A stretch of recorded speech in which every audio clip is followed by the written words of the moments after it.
So here is the teaching that Hilarion desired to share tonight.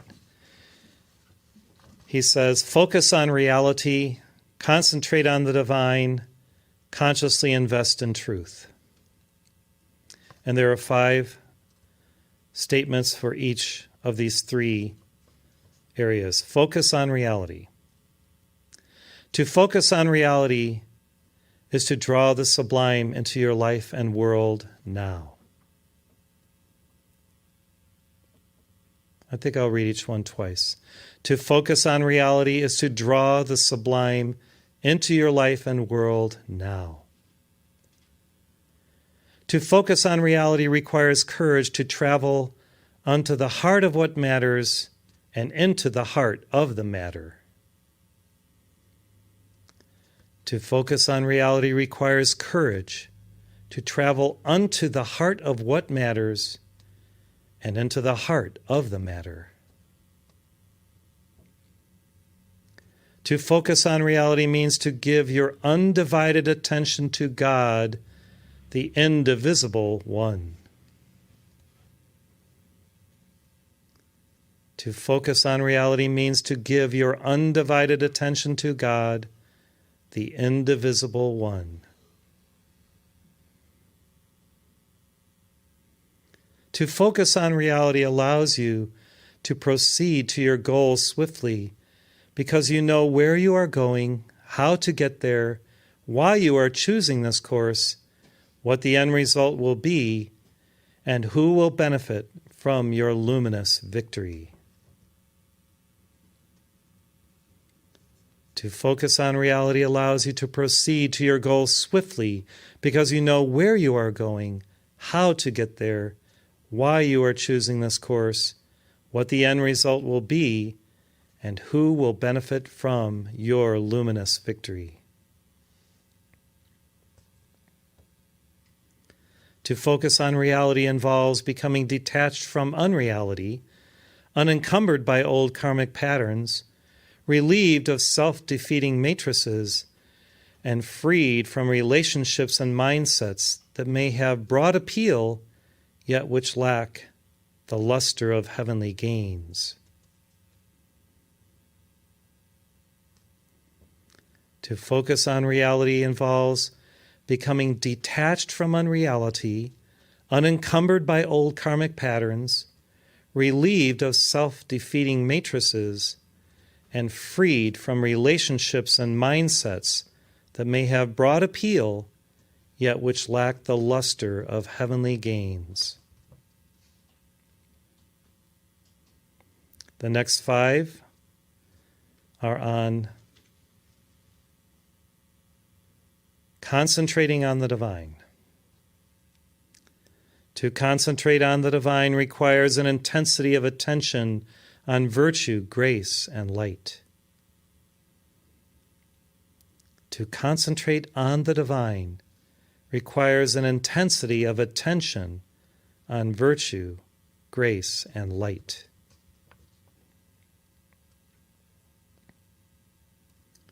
To concentrate on the divine brings the power of your presence into play, the wisdom of your higher self into focus, and the love of your true nature into the crucible of each sacred moment. To concentrate on the divine brings the power of your presence into play, the wisdom of your higher self into focus, and the love of your true nature into the crucible of each sacred moment.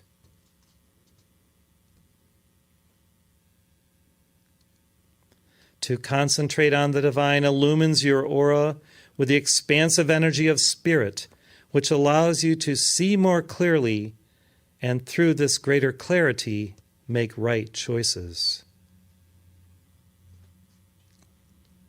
To concentrate on the divine illumines your aura with the expansive energy of spirit, which allows you to see more clearly, and through this greater clarity, make right choices.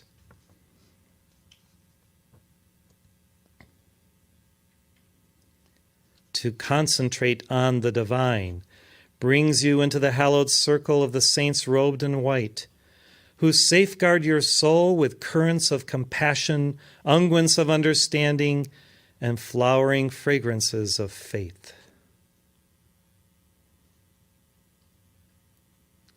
To concentrate on the divine brings you into the hallowed circle of the saints robed in white, who safeguard your soul with currents of compassion, unguents of understanding, and flowering fragrances of faith.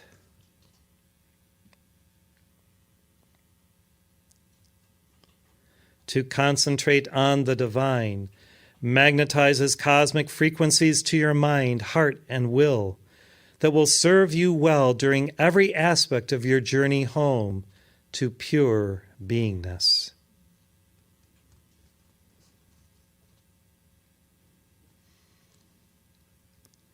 To concentrate on the divine magnetizes cosmic frequencies to your mind, heart, and will that will serve you well during every aspect of your journey home to pure beingness. Okay, the third of these three is consciously invest in truth. To consciously invest in truth impels you to God's success, for truth is always victorious, no matter how long it requires for her secrets to be revealed. To consciously invest in truth impels you to God's success, for truth is always victorious, no matter how long it requires for her secrets to be revealed.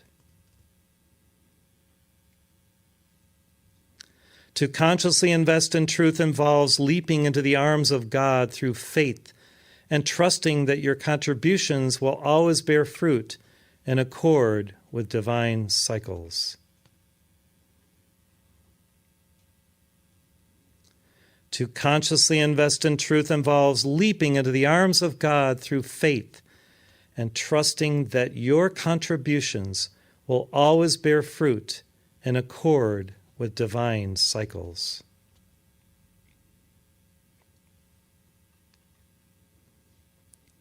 To consciously invest in truth pushes you out of the nest of human comfortability into the sky of infinite potentiality, where miracles manifest and myriad alchemies are annexed into your new domain of being.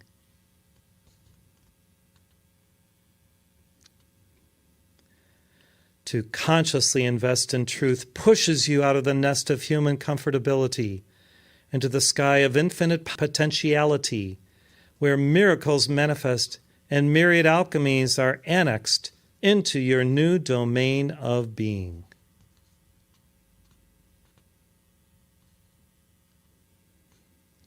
To consciously invest in truth provides you with a special luminous edge to meet the challenges of idolatrous byways and callous deceptions.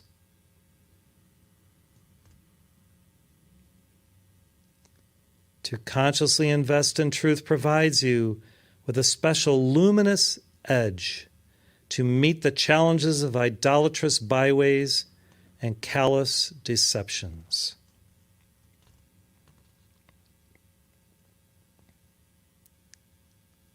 And lastly, to consciously invest in truth replenishes your spiritual reserves, since truth heaps her blessings upon the intrepid and showers her graces upon the constant.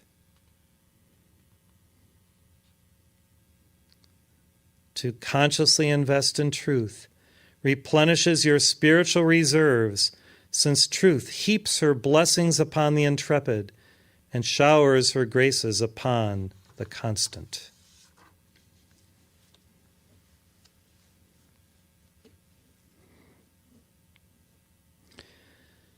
Finally, Hilarion says that very few can bear the full truth of what is transpiring upon earth, as we have seen in this video. It takes courage and strength of character and a reliance upon God to have exposed unto you some of these deeper truths and mysterious revelations of what is going on behind the scenes. And most people are not ready to bear these truths. You have to be a light bearer to bear these truths. Yet armed with the truth, then it is incumbent upon you to act, to pray, to give your all every day in what you do, to be the antidote to these poisons and to be the answer to these dilemmas.